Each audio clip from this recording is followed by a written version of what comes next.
Britain's biggest teaching union says businesses have too much influence in the classroom. Their power needs to be curbed. The National Union of Teachers says UK-wide guidelines are needed to prevent students being manipulated by advertising. Companies say they're providing schools with much-needed financial help. Right, so this is a typical bank branch, would you say? This is a lesson in personal finance at a sixth form college. The teacher and all the materials are from the bank NatWest. Around 65% of schools in the UK have taken up the bank's offer to come into their classrooms to deliver their Money Sense programme. More businesses are offering to help schools like this that are often looking at ways to plug holes in their budgets. We've got paying-in machines and we've got ATMs. Teaching unions are concerned businesses might use these opportunities to manipulate students with marketing messages. Here, NatWest insists its programme is totally impartial, and the school says it's not about budgets, it's about providing a valuable extra resource. But not all schools are happy to be involved with business. This primary school was approached by a company offering education products. They were asking us to send information out to our parents, that they would be able to offer extra support to our children and that there would be some benefits for the school. Certainly that was something I didn't pursue at all. Teaching unions say UK-wide guidelines are needed to curb businesses' influence in classrooms. We think schools need clear guidance on how sponsorship, how commercial companies can be involved in schools. We welcome the involvement of companies in schools, but there have to be clear limits on what they're allowed to do. Schools are potentially a huge prize for advertisers. Marketeers estimate that adverts in UK schools would reach 10 million pupils, 1 million teachers and 13 million parents. Fizzy drinks and snack food advertising has been banned in schools, but over the years businesses have used other marketing methods, including sunscreen manufacturers giving pupils material on sun safety, detergent companies providing their product for science projects on stain removal, even schools being paid to send out advertising messages on headed school paper. The Scottish Government introduced guidelines to stem any creeping influence of business in classrooms. What we wanted to do was to set out some clear guidelines for schools as to whether they should firstly accept commercial sponsorship, and if they did, what the parameters of that should be. But businesses say industry guidelines already exist and teachers can decide what's right. Most of the big successful programs that are in this area have been developed through relationships between education, between schools and businesses, where there is clear educational value for it. And there's also benefit for those organisations, but it's not about direct selling of products or services. Just to make sure you can do it. While Scotland has opted for guidelines, there's a disjointed approach elsewhere.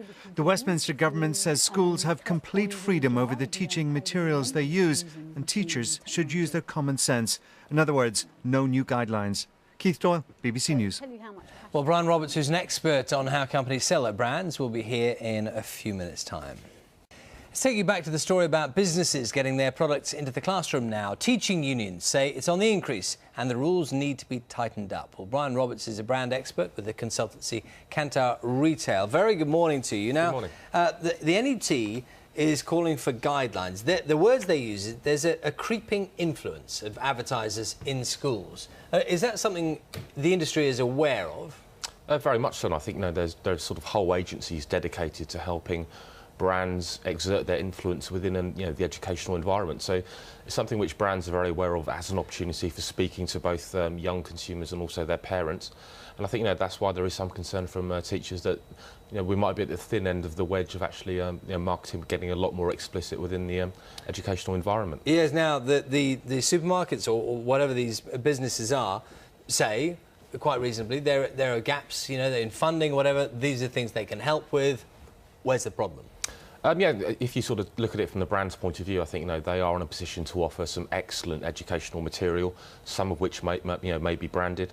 Also, for example, the big supermarket programs, so Tesco, Sainsbury's and Morrison's all running voucher programs for schools now where parents can contribute vouchers which bring in some much-needed resources to arguably some underfunded schools. So, to a degree, though, that's slightly at arm's length, isn't it? Because that's something it happens in the supermarket itself. It's slightly removed from the classroom. Is that the issue? That sort of, when it becomes obvious within a classroom that literally the branding within the classroom, which is a direct access to children. Yeah, very much. And there's a number of examples of big companies such as detergent companies and large banks who have branded educational materials and actually send people into the schools to educate children about, say, financial services or various areas of science. So, that could be considered a concern when the brands are actually visible within the classroom. And also in the area of sports as well. I mean, there's a large number of, say, sportswear manufacturers, and you'll see there branded basketball hoops, for example, in many school playgrounds. So, there are lots of concerns about this influence, but perhaps from a sort of a teacher's point of view, they can provide some very valid and useful educational material, and also can help ease some of the funding pressure when it comes to providing certain items of school equipment. Now, supermarkets and big businesses are very good at branding. They would only want to do this, presumably, if they thought it worked. I mean, what is the evidence that, putting, I don't know, a bank's logo within a classroom or has any kind of impact on those children, whether it's sort of immediate or long-term, or why do it at all? And is it dangerous in that respect? I think one level of it is it affords the companies an opportunity to sort of be seen to be giving something back to the community. So supermarket voucher schemes, for example, are a way of helping shoppers or also parents generate some extra funding so for their schools. PR apart from anything else. Yeah, it fits into their sort of corporate social responsibility agendas. That said, I mean, with these voucher schemes, for example, you will see the supermarkets branding on banners outside of the schools, helping to reinforce the brand message.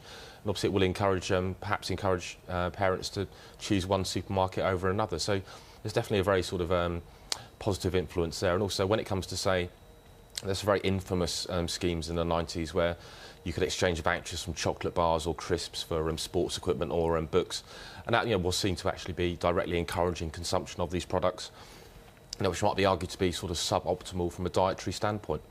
It's very interesting. Thank you very much for your time this morning, Brian Roberts, who's a brand expert. You probably have experience of this at home. Do let us know your thoughts, because it's something we're going to be discussing throughout the programme this morning.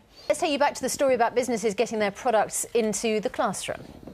Teaching unions say it's on the increase and the rules need to be tightened up. And Rachel Aston is here from the Mothers' Union.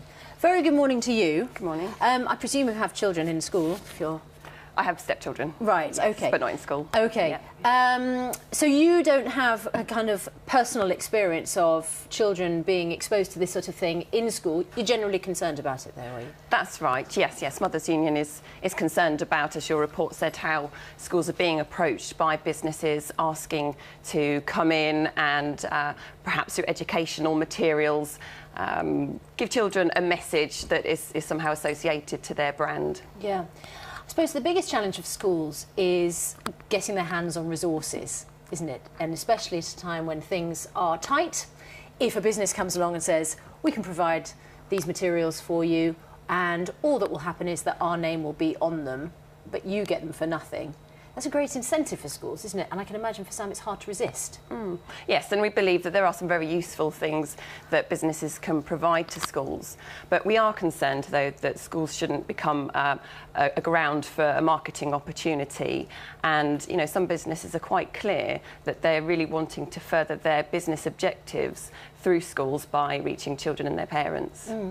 What is the danger, though, to children? I mean, children are exposed to business names all the time. Children are very brand aware. I think the issue here is that schools are and should be places of trust, and that if a school is allowing certain brands in with their logos, the school is essentially endorsing it. And, if children assume that what they're told at school is the truth about things, then, we're concerned that they will perhaps automatically believe what the brands are saying. What happens if a school, for instance, I mean, there's lots of supermarkets, for instance, which encourage voucher collection. What happens if a school has 3 or 4 of those in its lobby? It's clearly not endorsing any particular brand. It's just saying, well, children can see all sorts of different options on show. Not necessarily, no. But the problem with perhaps some of these voucher schemes is that parents have to collect an enormous amount of vouchers before they can actually get anything for the school. And you'll find that they would have had to have spent a lot more money on their shopping than actually what the goods are worth. I know that one union is asking for guidelines on this. Now, if the Mothers' Union, for instance, was consulted about guidelines, what sort of thing would you like to see drawn up? Well, there are some guidelines that have been set out in Scotland, and they talk about proportionality and transparency, and we think those are very good guidelines. So how would that work then? So basically to make sure that any company who is coming in with any goods, they're very clear about what their objectives are from the start, and that any costs to the school are far outweighed by the benefits outweigh the costs to the schools. All right, Rachel, thanks very much. Rachel Aston from the Mothers Union. Forecast in just a few minutes. Let's take you back to the story about businesses getting their products into the classroom now. Teaching unions say it's on the increase and the rules need to be tightened. Let's talk to Martin Finn, Managing Director with the education and business consultancy EdComs, and Russell Hobby, who is General Secretary of the National Association of Head Teachers. Very good morning to you both. Russell, can you give us a specific example of the kind of thing you're worried about?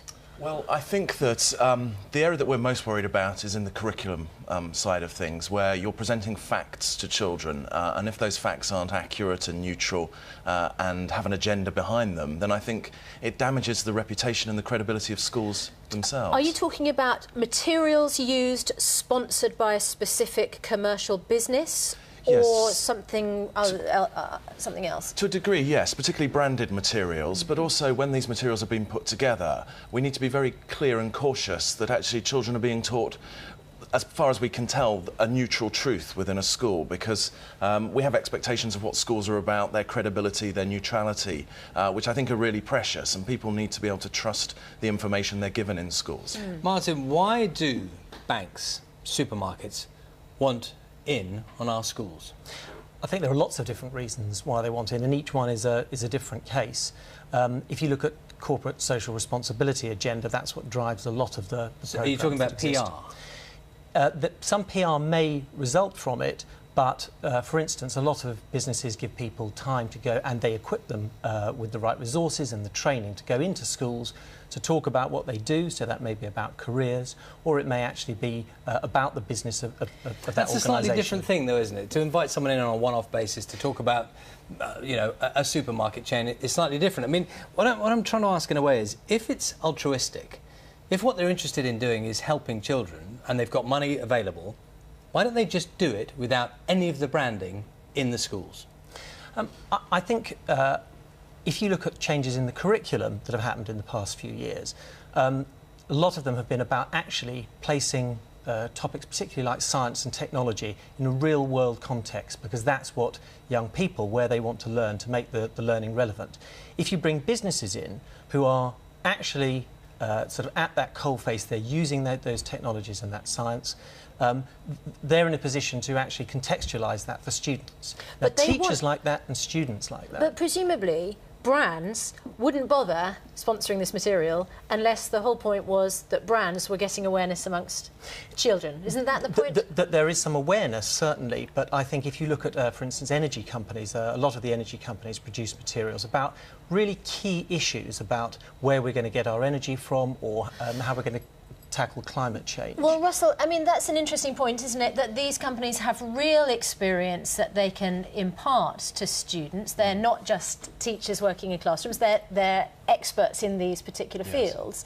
So there is a value in that, isn't there? Or are you concerned that it comes from too much of a bias? Well, there is a value in young people understanding the world of work and the careers available to them, and I'm 100% behind getting companies involved in schools to talk about employment and careers opportunities and that side of things. But I mean, you have to ask whether the information provided by an energy company on climate change is going to be a complete picture within that. I mean, with the best will in the world, they believe in what they're doing, otherwise they wouldn't be doing it. But there are other facts that need to be placed. But there seems to be two different things going on here. One is talking about inviting someone in to talk about something that they have expertise in, which could be questionable. The other is, if a head teacher has someone come in and say, tell you what, I will give you 20 computers, and each one of them is going to have my letterheading on the top of it. What are you going to do? I mean, that's a real issue. What do you do then? Do you say, can't take it because it's got your thing on, or not? I mean, what do you do? I think that schools have to make those decisions for themselves, and there are structures in place that allow that to happen. That's through senior leadership teams, through the governing body. I understand there's a process, but on what basis should you make that decision? I mean, it's there. It's just a logo. What's the argument? I mean, you either say, yes, I accept advertising effectively in the school, or not. I don't think, in a way, that's for me to comment on, because that's not what our business does. And I'm a school governor, and I know that those are issues that are very real. Would you say no? As a school governor, would you say no? On that particular issue, depending on what the product was and what the relationship was, then you would have to make that decision by collective discussion, because it would change from school to school depending on... Well, Russell, what would your advice be on that? The example you gave, if it's a small logo from a company that feels to be doing ethical work, for 20 computers, if I was ahead, I'd be very tempted by that one. If it was a big splash screen coming up every time someone logged in, selling them fizzy drinks or something, I'd say no. So it is a case-by-case example. And it's product-based, so if those 20 computers would pursue that notion, whether that's realistic or not, if it had the name of a fizzy drink above it, you're saying that would be the clincher. You'd say no, because it's got a specific product name on it.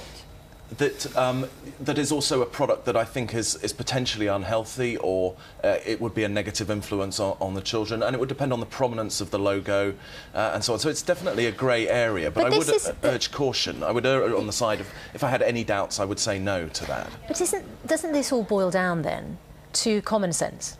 I mean, you say, you know, for instance, if an energy company was presenting information on climate change, you'd be concerned about, you know, how unbiased that might be. But then that's down to the common sense of the science teacher, isn't it? That you use those resources and you present different information from different sources as well. Yes, and I don't actually think we need guidelines from the government on this one. What I think is we need guidelines from schools getting together amongst themselves, because you know, one school may have had experience of a corporate environment, another school may not have done. So I'm not asking government to get involved here. I think schools themselves can come up and say, this is what we think is sensible, and this is what our associations have come together and said. That being said, there are tactics and strategies that go on in the world of the corporate environment which schools are just not aware of, in terms of product placement, in terms of the sales strategies that